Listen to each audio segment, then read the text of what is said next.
Hey booktube, this is Kelly. Thank you so much for watching my channel, Books I'm Not Reading. I've got a kitty in my lap. Let me see if I can. Yeah. Blue, are you gonna say hi?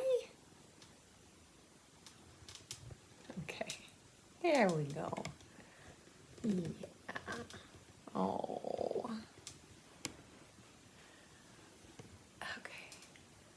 Wanted to share a few things with you about what's been going on my channel and what I've been reading. I'm not really sure. I just started a book last night, so I haven't looked much farther into the future. I will be posting my Victober TBR and a Victober haul video on Sunday. So if that event is of any interest to you, you can look forward to that. But I'm just feeling like so proud of myself for reading 3 Shakespeare plays this month. I just finished The Two Gentlemen of Verona. Nobody knows when this was written or when it was first performed, at least according to my Modern Library edition. And I just kind of want to know from you guys if you would like me to post a video about this particular play. I posted a video about All's Well That Ends Well, and then this week I posted a video on King Lear. I'll link to the King Lear video down below in case you missed it. But yeah, so I'm happy to make, I think I can make a video about this, but just not sure. If you want to see me make a video about this particular play, then leave me a blue heart emoji in the comment section. How about that? That'll give me a good sense of things. So I'm trying to grab my books.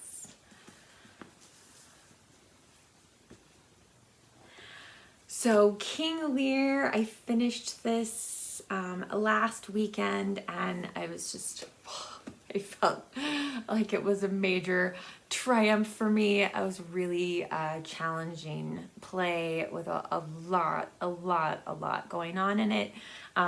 So that was great. By the way, both my Shakespeare plays do also qualify for Shorty September. Instead of trying to fill the prompts, I've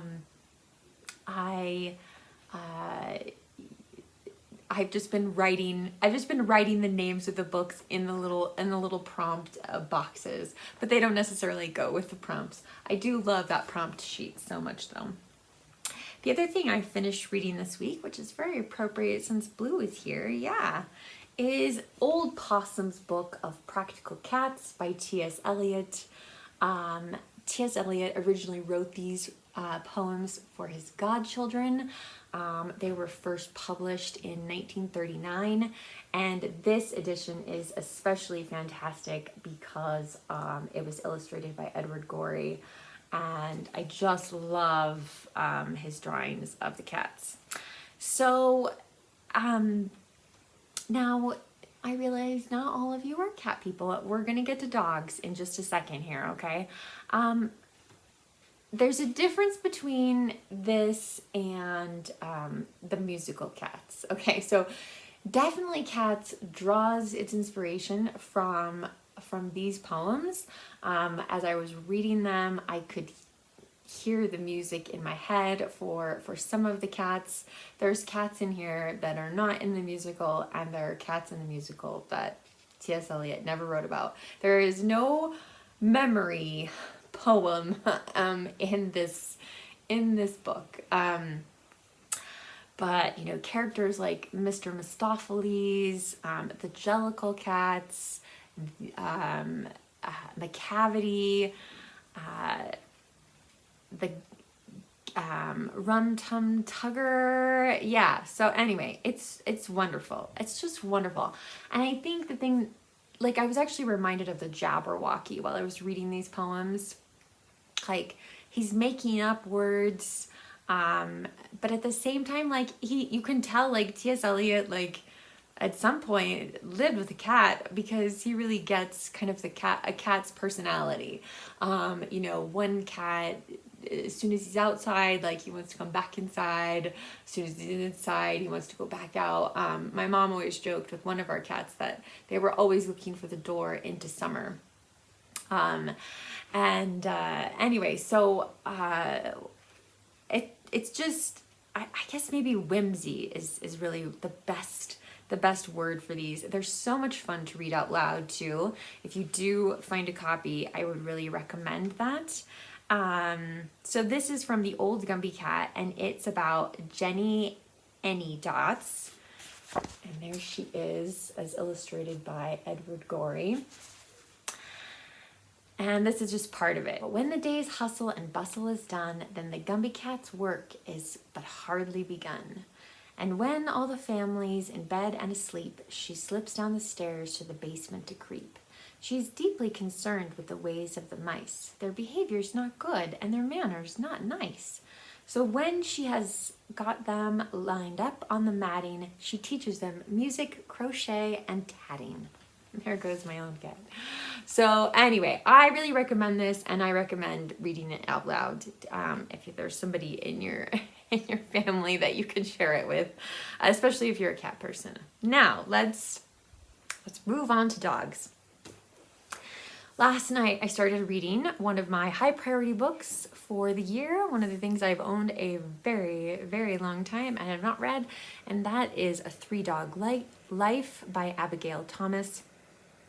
This is a memoir, and the paperback edition came out in 2007, I believe. So I'm not giving any spoilers or anything like that away. I'm only 25 pages into it, but the book starts off with her husband, Rich, is in a horrific accident. He's taking their dog for a walk, and the dog somehow gets off the leash, and her husband is hit by a car, and it's really like his primary injury relates to his head. Like his skull is shattered. Like they basically give him like a titanium plate eventually. Part of his brain is like sinking into his sinus cavities, so they have to like find a way to like lift that up. They remove a lot of brain tissue. It's horrific, and it's very, very sad. I've already cried, and I'm, like I said, I'm about 25 pages in. So yeah, so this may be a sad way to end out September. I think I can at least start something else by the end of the month, but I'm not sure what yet. And like I said, I just started reading this book last night. So that's what I've been reading. Just a few thoughts that I've been running through my mind, some bookish chat, if you will. One of the things I've started doing in the last year on my channel, which you guys would not know because you wouldn't see it, is that occasionally I make videos that I'm not sure about. Well, this has happened the whole time I've been on BookTube. I've doubted whether who's, like, is this video boring or and whatever that means, right? I mean, I don't even know what a boring BookTube video, what that means, because it probably means something different for everyone. Yeah, so I've made a lot of videos that I haven't never posted. And this actually happened to me last week. I made a video, but then this is the new part. So I've got about 3 people in the BookTube community that I sort of, I don't want to say check in, but just occasionally, if I ever have that little feeling of doubt in the back of my mind, I ask one of them, like, hey, I'm thinking about making this video, or I've made this video, but I haven't uploaded it yet. Like, what do you think? What do you think about that? And usually their advice is, well, actually, so far, because I've only been really intentionally doing this for about a year now, is to ask somebody else, like, what do you think about this video, or what do you think about this idea for a video? And sometimes there are positive things too. I mean, there are a lot of conversations that we never see on BookTube. Somebody makes a comment, you know, to another person on a Voxer message, and the other person's like, you know, that sounds like a great idea for a video, or I'd want to see a video about that kind of thing. And so that's really helpful and really interesting. But yeah, so last Friday, a week ago Friday, I made a video and just checked in with Jason. I was like, oh, I made this video. Like, what do you think? And, you know, we kind of talked about it for a little bit, and then I realized, like, oh yeah, you know, like, no, like I'm just not into that. Like, I don't want to make that video. That's not like the vibe or the energy of my channel. And by no means am I telling people what kind of vibe or energy they should have on their own channels. But I just wanted to kind of share that with you and see if that's something you do on your channel, or if that's a helpful idea for smaller booktubers.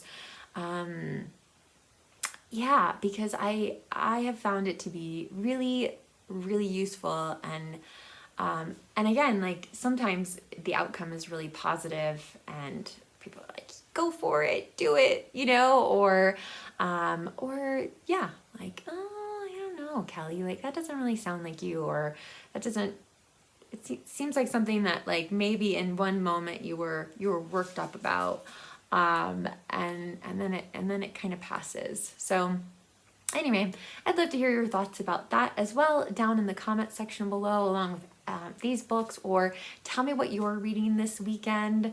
So as always, love talking to you in the comment section.